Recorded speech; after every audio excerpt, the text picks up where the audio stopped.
A paraxá de hoje, nós vamos iniciar o estudo de Levítico. Tá?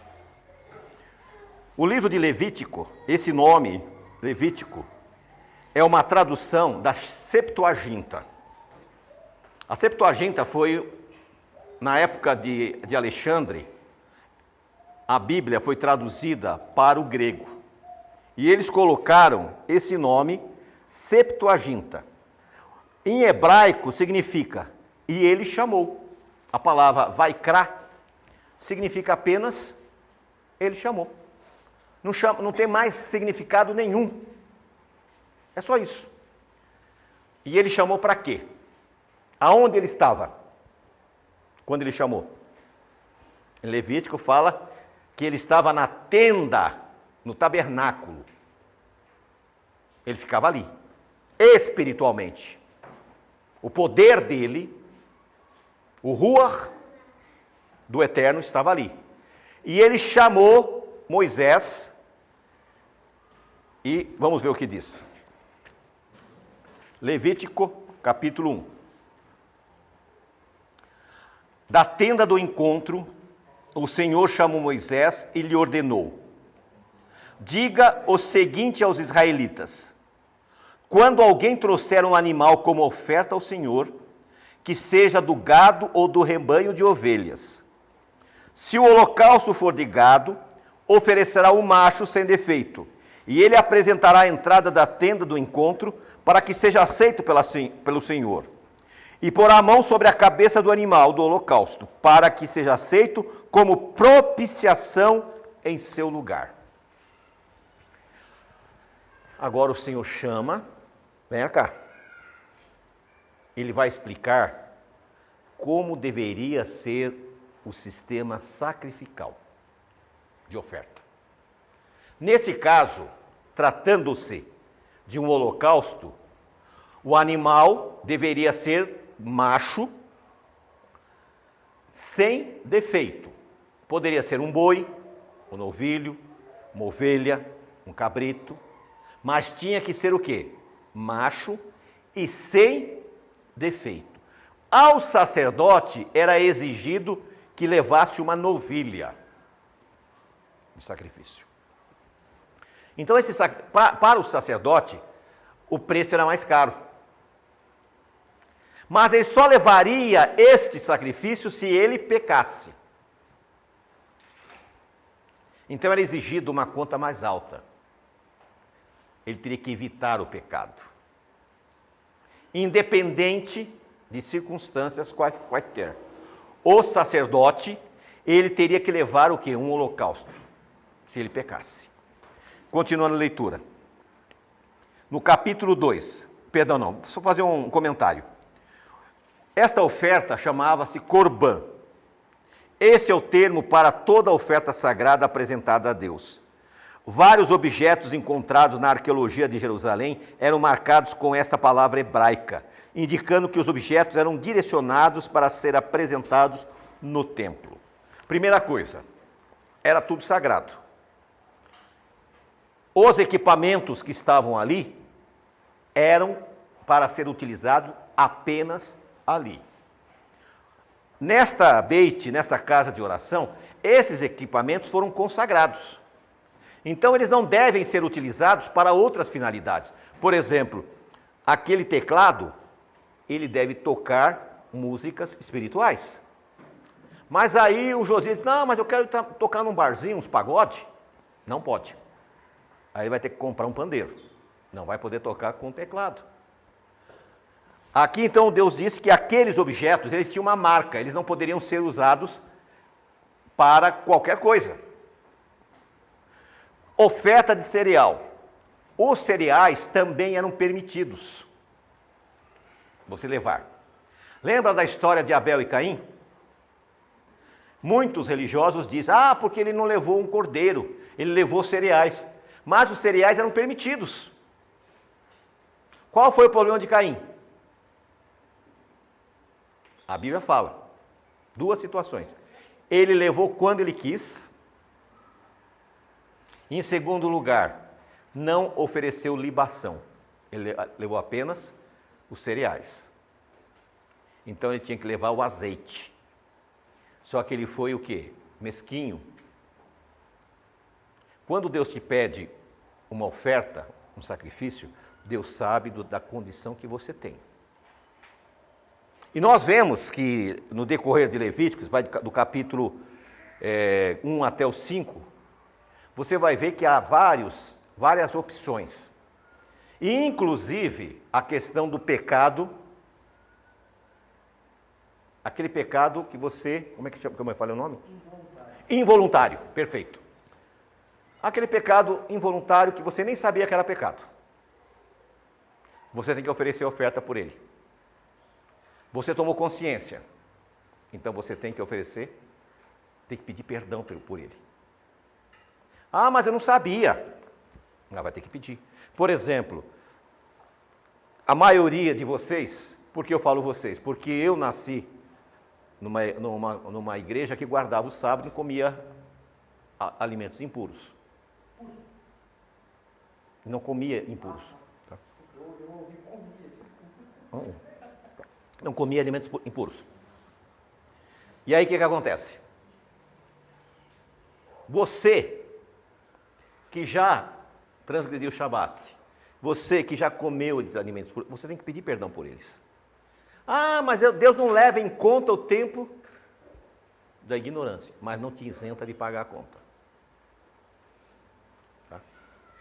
É aquela coisa, você está numa rodovia, está lá a placa 100 por hora, 80 a 60. Na placa de 60 você passa a 80, você é multado. Aí você, mas não sabia, mas está lá, mas vai pagar. Tudo bem, você não vai preso, mas vai pagar a conta. Pecados também, você tem que chegar para Deus e falar, Senhor, eu não sabia. Eu ouvi falar, mas não entendia. Então você tem que pedir perdão a Deus.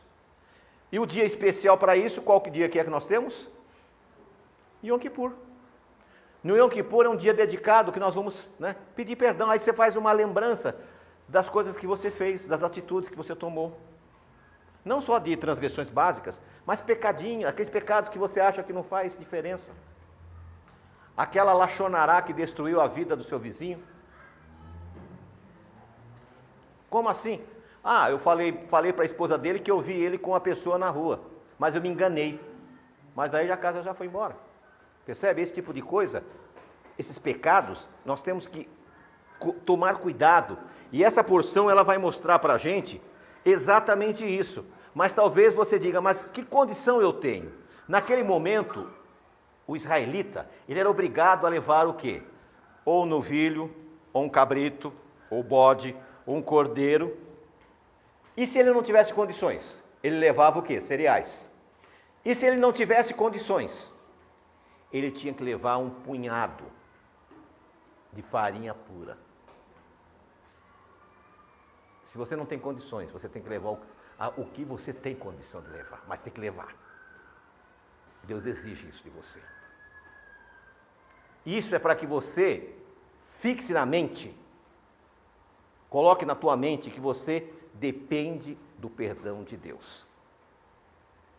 Sangue de bode não pode perdoar pecados, é óbvio, mas o arrependimento pode. Mas Yeshua, Jesus, outra coisa, só um parênteses aqui.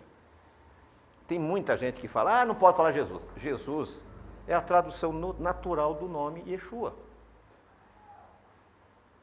É a tradução natural, não tem? Então, por isso que às vezes eu falo uma coisa, eu falo outra, porque tem pessoas que não, tem que falar Yeshua. Não precisa, não há necessidade. Mas continuando. Outra coisa, não é o nome sagrado. A Bíblia, não tomará o nome do Senhor teu Deus. O nome do Eterno, que é Ele, é outra situação.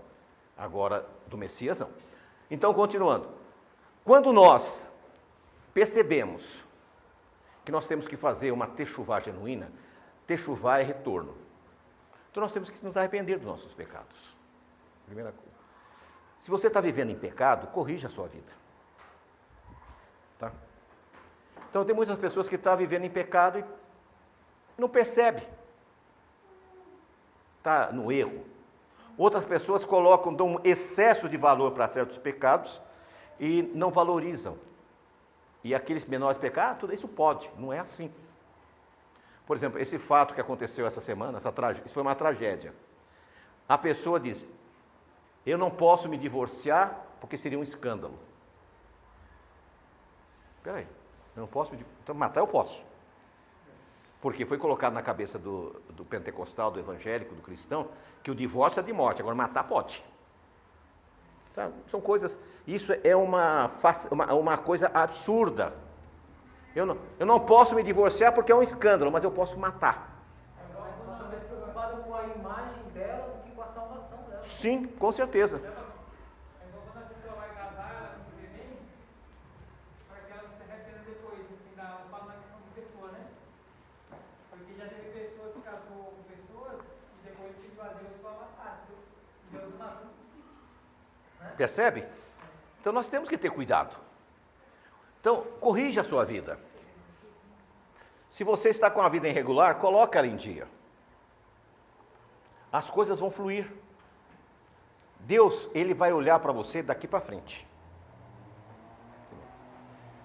A partir do momento que você tomou uma decisão, o teu nome acaba entrando no livro da vida. E é Naum que fala isso, Naum fala assim, quando não há trigo no silo, não há fruta no pomar. Não, é Ageu, agora lembrei. Não há. Todavia, desde agora eu vou começar a abençoar você. Porque a pessoa tomou uma decisão. Quando você toma uma decisão, as demais coisas vão acontecer naturalmente. Então, o mais importante que nós temos que tomar é decisão. Eu quero estar na presença de Deus. Outra coisa, ainda que os nossos pecados sejam vermelhos como o carmesim, se tornarão brancos como a pura lã. Não vou aqui dar, esse pecado é maior, não importa. Depende para cada pessoa. Para essa senhora, matar não era tão ruim. Agora, divórcio era ruim. Na cabeça dela. Qualquer pecado é ruim. Porque ninguém assalta um banco. Um dia ele levanta, acho que eu vou assaltar um banco hoje. Não. Ele rouba uma coisinha aqui, um celular ali, um motorista lá, uma mercearia, aí ele chega no banco. O pecado é assim. Você faz uma besteirinha aqui hoje, uma besteirinha ali amanhã, a hora que você viu, você está dentro do pecado. E você já não consegue mais sair dele. Então, aqui justamente, nessa paraxá, vai nos mostrando que era a necessidade do sacrifício para perdoar esses pecados. E Deus dá uma condição interessante, olha, se você não tem condições de pagar, leva uma porção de farinha. O que significa isso? Não importa o pecado que você fez. Ali não especificou qual o pecado. Vamos dizer que fosse essa senhora. Só que ela não tem recursos. Com uma porção de 200 gramas de farinha, ela seria perdoada. Percebeu? Como assim? O arrependimento é a coisa mais importante que nós temos que fazer. Yeshua, quando veio e se ofereceu como sacrifício, ele abriu uma porta para que a gente possa correr e clamar e pedir o perdão pelos nossos pecados e as nossas transgressões. Mas isso não nos isenta dos nossos compromissos. O que ele disse para a mulher adúltera? Nem eu te condeno. Vá e não peques mais. É simples assim. Não importa o que as pessoas estão falando da tua vida. Não importa o que as pessoas estão achando que você fez. Não importa o que você fez até agora. Importa que daqui para frente você é uma nova criatura. Quando ele tem um contato com a mulher samaritana, e ela diz: este homem não é meu marido. Quando ela falou aquilo para ele, ele percebe o arrependimento. E ele diz: realmente não é seu, porque você já teve 5 maridos. E esse não é seu. Por que esse não era? Porque esse era amante. Os outros 5 era marido. Ela teve um, largou, teve outro, largou, teve outro, largou, teve outro, largou, teve... Só que esse era um amante. E ela diz, realmente esse nasceu. Percebe?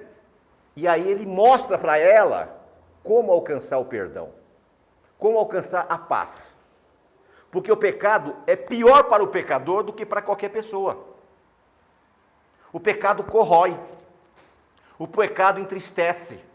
O pecado machuca. E assusta a gente. Então, quando nesta paraxá número 1 de Levítico, quando aqui nós estamos vendo, Deus vai dar todas as possibilidades. Ele começa com uma novilha e termina com um punhado de farinha. Interessante que o irmão falou que o pecado corrói, né? O salmista ele disse, enquanto eu calei o meu pecado, meu corpo todo padeceu. E depois que ele confessa, né, ele se sente bem melhor. Percebam?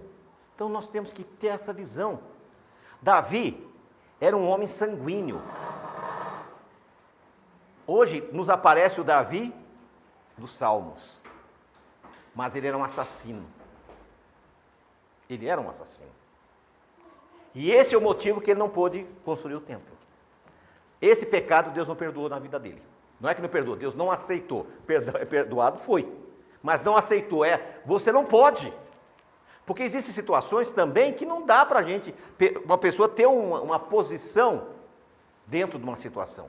Então, o perdão é uma coisa maravilhosa. Só que só tem uma condição. É você e ele. Não tem como você pedir um intermediário. E aqueles crentes 6 horas, que hora que é agora? 15 para 6. Os crentes 6 horas é perda de tempo. Eu oro para as pessoas, para coisa séria. Agora a pessoa vem 6 horas para mim, irmão. Aí eu quero saber por quê. Porque eu vou entrar numa guerra que não é minha. Eu vou entrar num problema que não é meu. Então você me fala o problema e nós vamos juntos lutar nesta guerra. Caso contrário, eu não vou entrar nessa fria. Tem pessoas que vivem com a vida estraçalhada, cheia de problema, porque fica trazendo problema dos outros para dentro da vida dela. Então nós temos que orar. Orar uns pelos outros. Esse orar uns pelos outros é pedir que Deus guarde, Deus proteja ele, Deus proteja você, Deus transforme a tua vida. Esse é orar uns pelos outros. Problemas pessoais mais complicados, aí nós temos que sentar e conversar. Aí nós vamos buscar a presença de Deus. Juntos.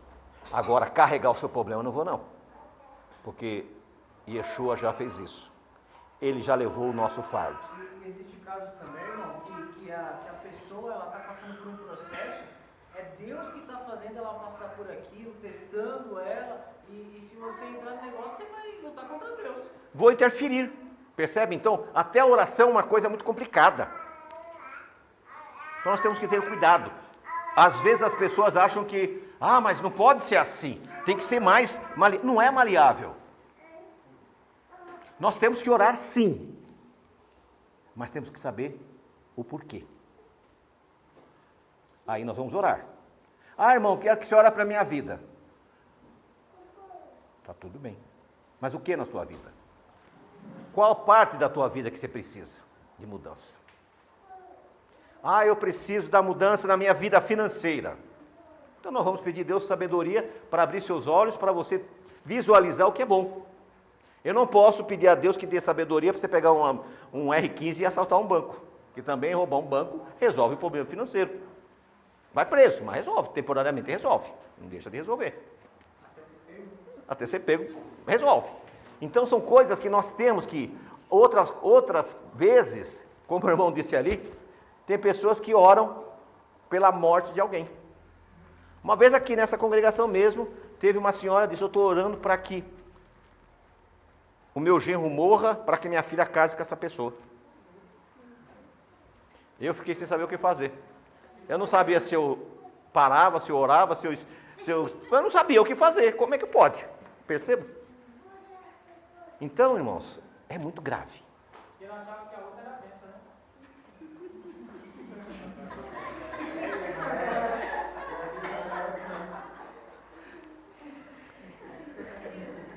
Então, vamos voltar para as Escrituras, irmãos, e entender uma coisa. Põe uma coisa na cabeça de vocês. Nós temos que nascer de novo todos os dias. Temos que todos os dias renascer. Todos os dias nós temos que estar na presença de Deus, para que a nossa vida flua melhor, para que as coisas fiquem mais claras. Tá aí, irmã, pode ir picando lá, vamos iniciar um pouco mais cedo. Então, irmãos, nós temos que ter esse posicionamento diante de Deus. Por quê? Porque a questão, esses estudos que nós vamos fazer de Levíticos, acompanhem essa leitura, irmãos. Leia o livro de Levíticos, para vocês entenderem a questão do sacrifício. É muito mais do que isso. Por quê? Em Isaías ele diz, eu estou farto, né, do de sangue de bodes, eu não quero isso, porque as pessoas acharam que aquela matança agradava a Deus, e não agrada. Nem o sacrifício do seu filho o agradou, a tal ponto que a terra tremeu, escureceu. Então Deus não quer o teu sacrifício também. Deus não quer o teu sofrimento. Deus não quer a tua dor, mas quer que você seja uma nova criatura. Então aprenda a orar, aprenda a pedir, e Deus vai mudar a situação da tua vida. Começa a colocar a tua vida no altar do Senhor. Cada casa aqui tem que ser um altar do Senhor. Cada casa tem que ser um lugar em que o Senhor habita. E é aquela pergunta que eu digo, será que a minha casa hoje, o Senhor se sentiria bem dentro dela? Será? Então vamos começar a refletir, porque Deus não habita em templos feitos por mão de homens, mas Deus habita dentro de nós. E são as nossas decisões, são as nossas escolhas que fazem a diferença. Nós temos que deixar de ser religiosos. Não consigo ver nenhum religioso se salvando. Mas aqueles que guardam os mandamentos de Deus e têm a fé de Jesus, esse estará com o nome no livro da vida. Esse sim. Religioso não. Porque o religioso ele começa a criar meios para conseguir ganhar a salvação. E a salvação é gratuita. É isso que é a graça. Não existe 3 casas. Jeremias fala, eis que faço uma nova aliança com a casa de Israel e com a casa de... Vocês perceberam que ele coloca a casa de Judá em segundo lugar? Israel não existia mais, mas para Deus existe. Para os homens não, mas para Deus existe. Eis que faço uma nova aliança com a casa de Israel e com a casa de Judá. Não existe casa de gentios. Nenhum gentil vai ser salvo se achar que tem alguma casa. Isaías 56, nós sempre falamos aqui, diz, ao gentil que se achegar a mim, para me amar e guardar os meus sábados, eu darei a ele um nome melhor do que os filhos e filhas darei, pois a minha casa será chamada casa de oração para todos os povos. Só existe um jeito de você e eu ser salvo. Me achegar em aliança com o Senhor. E esta aliança, ela abrange quais? Obedecer à lei de Deus, como está em Apocalipse, né? Aqui está a paciência dos santos, os que guardam os mandamentos de Deus e a fé de Jesus. Não se engane, não existe salvação para a casa do gentil, porque não existe casa do gentil. Não importa onde você está, não importa a maneira que você está, entre em aliança com o Senhor. É o que está escrito. Eu não vou além disso. E vou mais além ainda. Também não adianta eu guardar todos os mandamentos e não acreditar em Jesus. Porque aqui está a paciência dos santos, os que guardam os mandamentos de Deus e têm a fé de Jesus. São 2 situações. O evangélico, o cristão, infelizmente, na maioria deles, tem a fé de Jesus, mas não guarda os mandamentos. Está fora. O judeu guarda os mandamentos, mas não tem fé de Jesus. Está fora. Agora nós podemos estar dentro. Guardamos os mandamentos e tendo a fé de Jesus. É isso que está escrito, é simples assim. Se você pegar Isaías 56 e Apocalipse 12 e 14, você tem a resposta. Você não precisa nada além disto. Você não precisa ir além disto. Simplesmente o que você precisa? Cumprir esses princípios. E esses princípios são simples. Mas eu não consigo fazer isso. Vai dando um passo por vez. Vá caminhando. Tem pessoas, você não precisa simplesmente pular de cabeça. Vá colocando a tua vida nas mãos do Senhor. Vá se organizando. E Deus vai organizando. Esse sujeito aqui, quem não conhece, é o João. Não de Deus, é o outro João. O João de Deus está preso lá porque ele era espírita. Esse é o João mesmo. Esse é outro João. Mas não é porque ele é espírita que ele está preso por outro motivo. Então, ele trabalha em empresa de ônibus, ele tem dificuldade. Então ele negocia lá para conseguir o sábado. Aí ele trabalha domingo. Ninguém quer trabalhar domingo. Mas ele é a segunda milha dele.